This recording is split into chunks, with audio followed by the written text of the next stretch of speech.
So for the slalom exercise, our goal is very similar to what we were just doing in the figure eight. Yep. That was our low speed weight transfer. Now this is a high speed weight transfer. So instead of a big long corner and then a big long corner, you just have a series of really quick corners in a high speed run. So same thing as our straight line braking. We're going to be in second gear. Yep. For these, it's really just two inputs. It's turn and brake. The key thing about, or I should say the difficult thing about it is your turn and brake goes from being 2 inputs to 6 very quickly, because your turn is when do you turn, your timing, how much do you turn, your angle, and how long do you hold it, which is your duration. So you have your timing, angle, and duration for your steering. And for your brakes, same thing. You have timing, when do you squeeze them, you have pressure, how hard do you squeeze them, and duration, how long do you hold them. So that's 6 inputs out of those 2. So the most important thing to understand about this, I would say, is that you never get it right?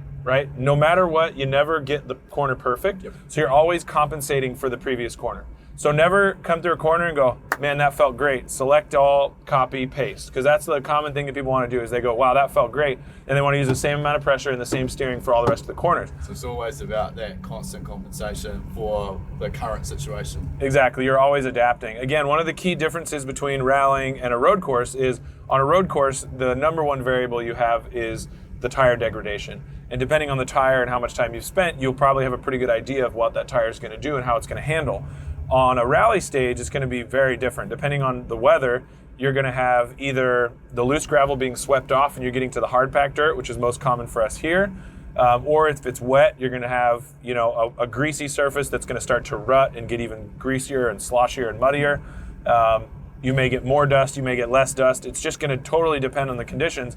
But the most important thing is that you do know for sure that you'll never see the same corner twice. Even on this slalom, because when we finish with a class, we'll come back and grade it. The whole entire course will change. The profile of the crown, the bumps, the moisture content, the rocks, and then the same thing with the tires. The tires wear on a rally car. The square tread block, the very sharp edge, is what gives a rally tire a ton of that sidewall bite. Every corner you go through, it radiuses that edge off, and so the tire, obviously the grip wears accordingly. So again, just remember coming in each of these corners, your turn and brake is always going to be adapted a little bit. Sure. Like we said on the figure eight, it's turn and then brake. So for this one, I'm going to say brake and hold, off the brake, brake and hold. Okay.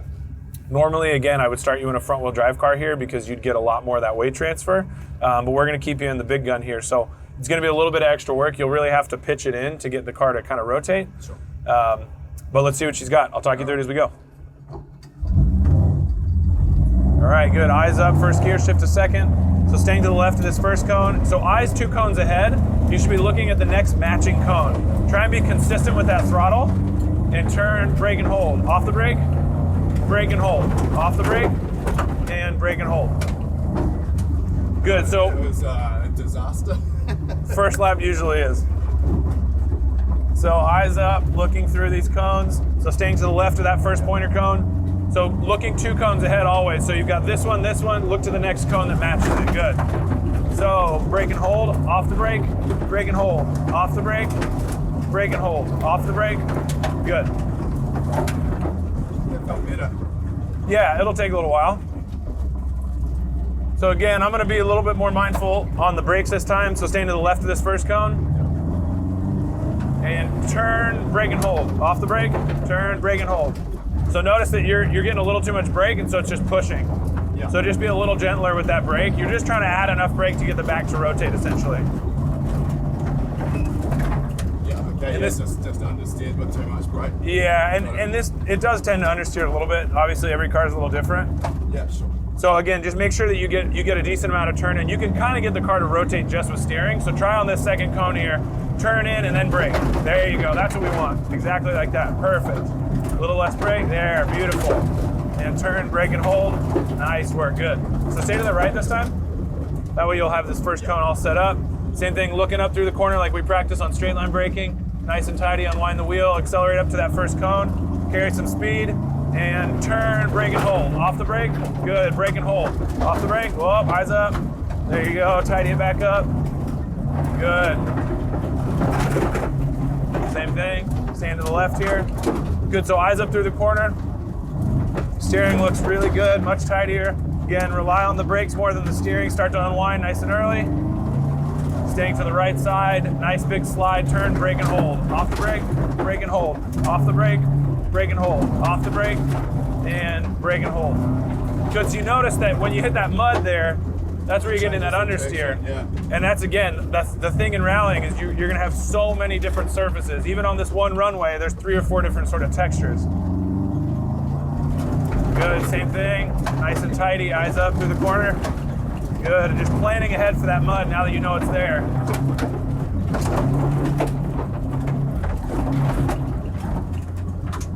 Nice work. Good, eyes up through the corner, looking up through the exit. Good, accelerating, perfect. That was a great exit. So stand to the right of this cone and turn, brake and hold. Off the brake, brake and hold. Off the brake, looking 2 cones up. Should be looking all the way through to the exit now. So now eyes up to the right side of the course, just keeping your eyes up there. As you approach, you're starting to look up through the corner, over that mirror. Straighten that wheel up now. Good, on the gas. And looking 2 cones ahead. So looking at the 4th cone. Looking at the 5th cone. Looking at that last cone down there. Good, and then looking all the way through that corner now, up to the left. Good, looking all the way down here.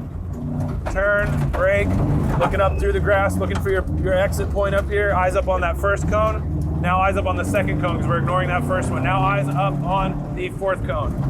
Eyes on the 5th cone. Eyes on the last cone. Eyes all the way through to your finish gate. Up at that banner, looking into that 1st corner. Good, nice and easy in. Nice and tidy. Eyes up, unwind the wheel. Looks like we can get 1 more run out of the light. There you go. Good, eyes up, 2 cones up. Nice, good work in the mud section.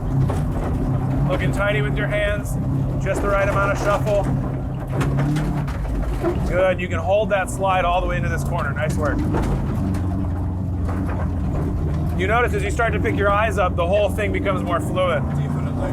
So 1st cone, 2nd cone, 4th cone, 5th cone, last cone, and through to the finish. Good, and across the line. There it is, brilliant work. All right, let's cruise it through. Do a nice cool down lap. Nice driving, man. Thanks, man. What do you think? You a rally driver yet? Yeah, bro. I'm into it. It's a lot of fun. It is pretty silly.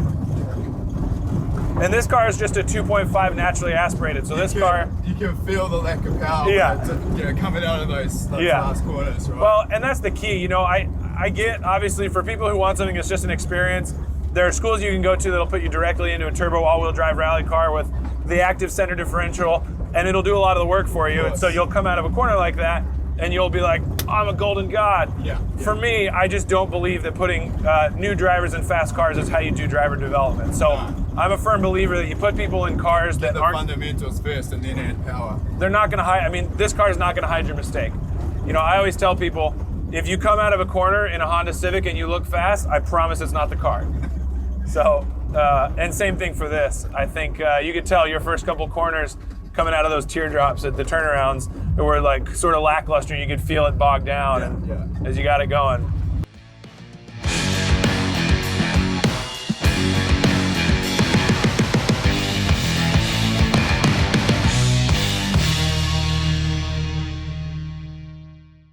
All right, we've finished the slalom test there. Pretty happy with how it all went. How do you think I did? Yeah, we're good. I mean, again, everyone's in one piece. You zigged and you zagged, left, right, back and forth, got the car sideways. Checked all the boxes, man.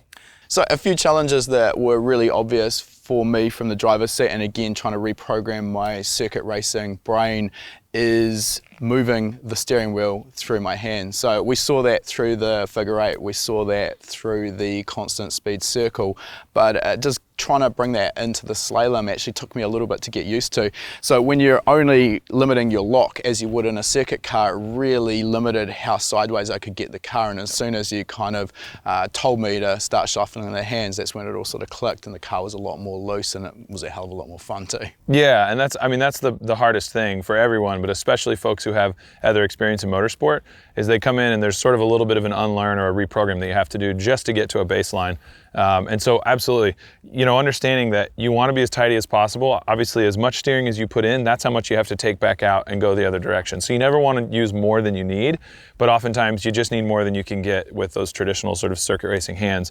And so one of the most common things you'll see is exactly as you were sort of getting stuck on, is you start to cross up, and I've had people before, they get to here and they're like, well, can't go any further, and they start to add their whole body into it. It's like a yoga class. So, you know, I think it was obvious to see when you got to that point and you went, oh yeah, we learned that shuffle earlier, and you added that shuffle in, and just even a quarter or half turn more wheel, not only does it allow the car to rotate more, but it also allows you to add as much as you need and not worry about, oh geez, I'm running out of wheel here. So obviously every car is going to be different, even from, you know, the Honda back to the Subaru, totally different steering, totally different dynamics. And so to me, I think what makes a really good racing driver isn't knowing how to drive one car on one track, but it's understanding each car is going to be a little bit different. So even from Subaru to Subaru, you're going to have totally different steering feel, and adding and taking away as much steering as you need and being able to react to the car dynamically, that's what makes a rally driver.